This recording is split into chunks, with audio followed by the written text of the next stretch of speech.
Assalamualaikum warahmatullahi wabarakatuh.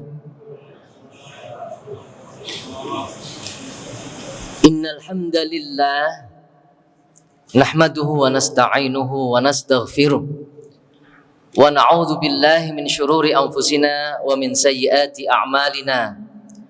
May yahdihillahu fala mudhillalah wa may yudlil fala hadiyalah.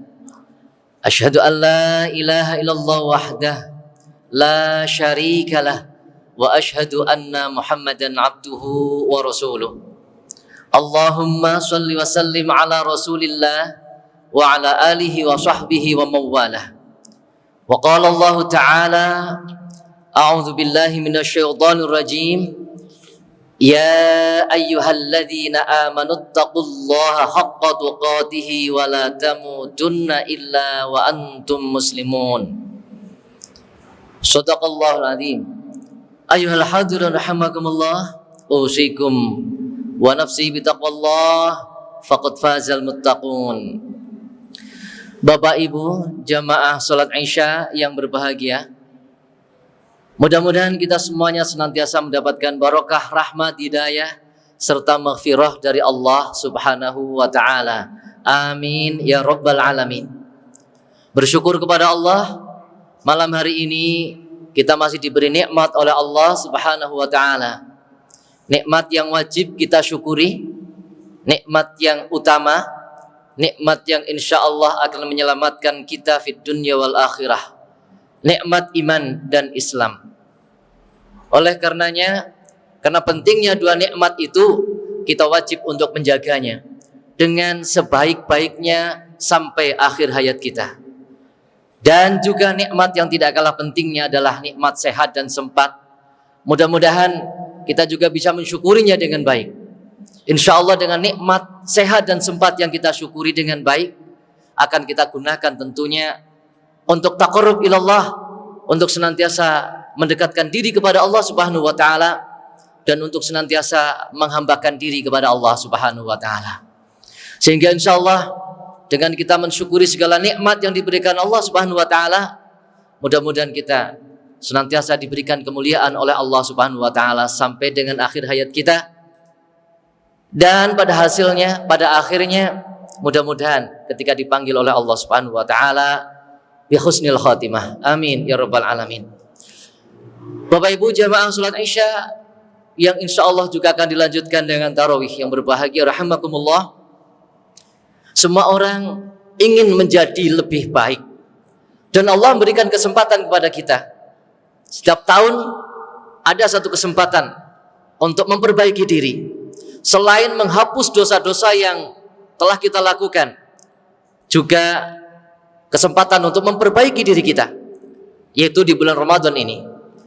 Seandainya kita betul-betul menggunakan bulan Ramadan dengan baik dan benar, betul-betul imanan wa ihtisaban, kita akan mendapatkan janji Allah, diampuni dosanya oleh Allah subhanahu wa ta'ala, dan tentu kita akan menjadi orang-orang yang beruntung, diselamatkan dari siksa neraka, dan akan dimasukkan ke surganya yang penuh dengan kenikmatan. Namun ternyata tidak semua orang berhasil, karena memang Allah di dalam ayatnya juga menjelaskan pada akhir ayat Al-Baqarah 183, la'allakum tattaqun. Bukanlah sebuah kepastian, akan tapi harapan. Mudah-mudahan orang yang berpuasa dengan baik di bulan Ramadan ini bisa menjadi orang-orang yang bertakwa, orang-orang yang mulia dan dimuliakan oleh Allah subhanahu wa ta'ala. Tapi nyatanya memang banyak orang yang tidak berhasil. Mari kita koreksi diri kita. Kalau saya insya Allah sudah 34 tahun berpuasa, kalau sekiranya memang usia saya, balik saya 15 tahun, sekarang 49 tahun, maka 35 tahun saya berpuasa dalam keadaan yang balik, dalam keadaan mukallaf, yang sudah memang dibebani hukum oleh Allah subhanahu wa ta'ala. 34 tahun apakah sudah menjadikan diri saya baik? Ternyata belum. Bapak Ibu yang rahmati Allah subhanahu wa ta'ala, apa sebabnya? Ketika saya membaca beberapa literatur dan kemudian baca di dalam kitab Nasaihul Ibad, Ibnu Hajar Al-Asqalani menukil salah satu pendapatnya atau salah satu ungkapannya, salah satu penjabarannya sahabat Ali radhiyallahu an. Beliau mengatakan, laula khamsa hisalin, kalau bukan karena 5 hal ini, lasoron nas, tentu manusia akan menjadi solihina kulluhum, ya. Kulluhum solihin, semuanya akan menjadi soleh. Artinya apa Bapak Ibu? Ada 5 hal yang menghambat kita untuk menjadi orang yang baik. Ada 5 hal yang menghambat kita untuk menjadi orang yang soleh. Lah ini yang harus kita waspadai bersama. Dan kita harus tahu agar supaya kita bisa mengantisipasinya. Sehingga insya Allah di bulan Ramadan yang penuh barokah ini, ketika kita bisa mengantisipasi, ya, 5 hal yang akan menghalangi kita menjadi orang-orang yang soleh, mudah-mudahan Allah memudahkan kita menggapai kemuliaan di sisi Allah Subhanahu wa taala. Apa saja? Yang pertama adalah al-qana'atu bil jahli. Senang dengan kebodohan. Menerima dengan kekurangan ilmu kita. Enjoy saja dengan kebodohan kita. Bapak Ibu yang rahmati Allah Subhanahu wa taala, tentu hal ini bertentangan dengan hadis yang mengatakan bahwa thalabul ilmi fardhatun ala kulli muslim. Menuntut ilmu itu wajib bagi setiap muslim. Dan bertentangan dengan ayat Allah Subhanahu wa taala, yarfa'illahu alladhina amanu minkum walladhina utul ilma darajat. Allah akan mengangkat siapa di antara kamu sekalian yang menuntut ilmu beberapa derajat. Bapak Ibu yang rahmati Allah Subhanahu wa taala, oleh karena itu mari di bulan Ramadan ini maksimalkan kita di dalam menimba ilmu. Tentunya yang fardu ain adalah ilmu agama. Bagaimana kita bisa menghambakan diri dengan Allah, menghambakan diri kepada Allah Subhanahu wa taala dengan sebaik-baiknya dan sebenar-benarnya. Jangan sampai dalam penghambaan diri kita ternyata keliru. Dalam ibadah kita ternyata keliru. Nauzubillah. Bapak Ibu yang rahmati Allah Subhanahu wa taala, kemudian yang kedua adalah wal hirsu 'ala dunya. Tamak akan dunia. Di bulan Ramadan kalau kita masih mengejar dunia dan lupa dengan ibadah kepada Allah, naudzubillah. Di bulan Ramadan saja tamak, apalagi di bulan selain Ramadan, naudzubillah. Di bulan Ramadan yang terkondisi, manusia giat beribadah, manusia giat untuk mendapatkan barokah, rahmat, maghfirah Allah Subhanahu wa taala, tapi ternyata ada yang tamak, begitu semangatnya mencari dunia, lupa untuk mendekatkan diri kepada Allah, lupa untuk memanfaatkan waktu dan kesehatannya maksimal untuk mendapatkan keridhaan Allah Subhanahu wa taala, maka tentu dia akan mendapatkan kerugian yang sangat luar biasa. Dan hal ini juga tentunya selaras dengan firman Allah Subhanahu wa taala, "Wa mal hayatud dunya illa mata'ul ghurur." Tiada lain, kehidupan dunia itu adalah suatu kesenangan yang akan melalaikan kita dari Allah Subhanahu wa taala. Oleh karena itu kita harus hati-hati dengan dunia ini. Bapak Ibu yang rahmati Allah Subhanahu wa taala, kemudian yang ketiga adalah wasyuhu bil fadli. Bakhil dengan kelebihan harta.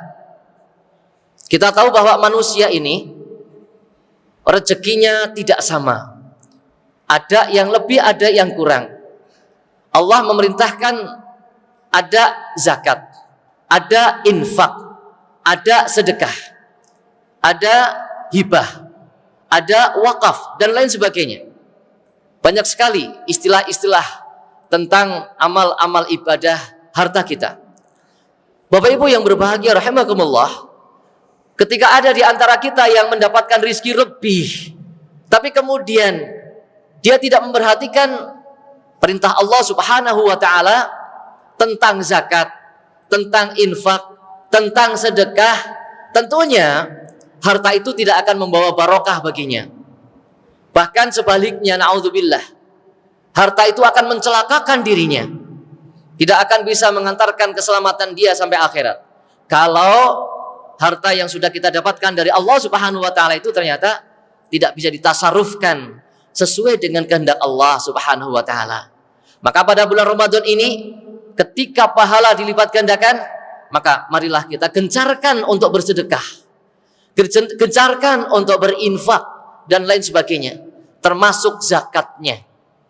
Janganlah kita pelit, janganlah kita sayang dengan harta kita, kemudian kita gunakan untuk kepentingan dunia.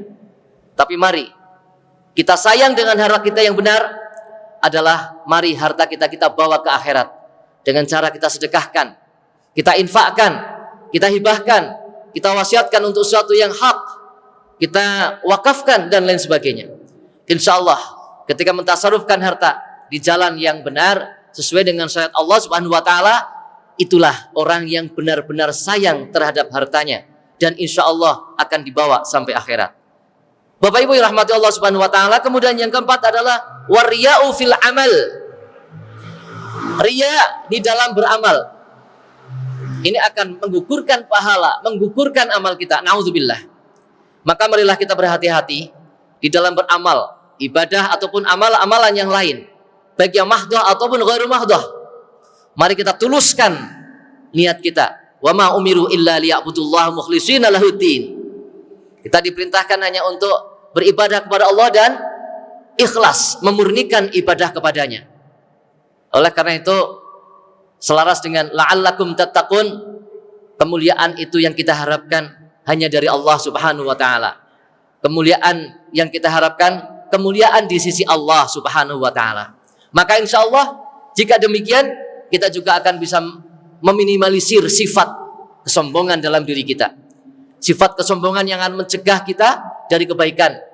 Dan tentu akan lebih banyak kita melakukan kesalahan-kesalahan. Dan yang terakhir, Bapak Ibu yang berbahagia rahimakumullah, wal ijabu birra'yi, membanggakan diri. Bapak Ibu yang berbahagia rahimakumullah, ini juga akan menghambat kesolehan kita. Ketika kita ternyata membanggakan diri kita, seolah-olah kita sudah soleh, seolah-olah kita sudah baik, seolah-olah kita sudah cukup amalnya, dan seolah-olah kita yang paling benar, sehingga tidak mau belajar, tidak mau mendengar nasihat orang lain, dan lain sebagainya.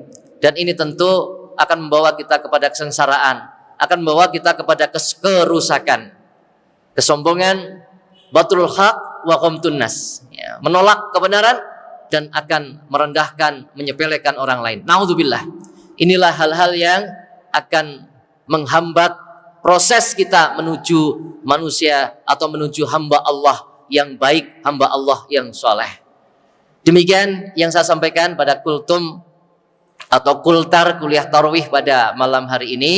Mudah-mudahan apa yang saya sampaikan ini bermanfaat, terutama untuk diri saya sendiri dan untuk Bapak Ibu semuanya.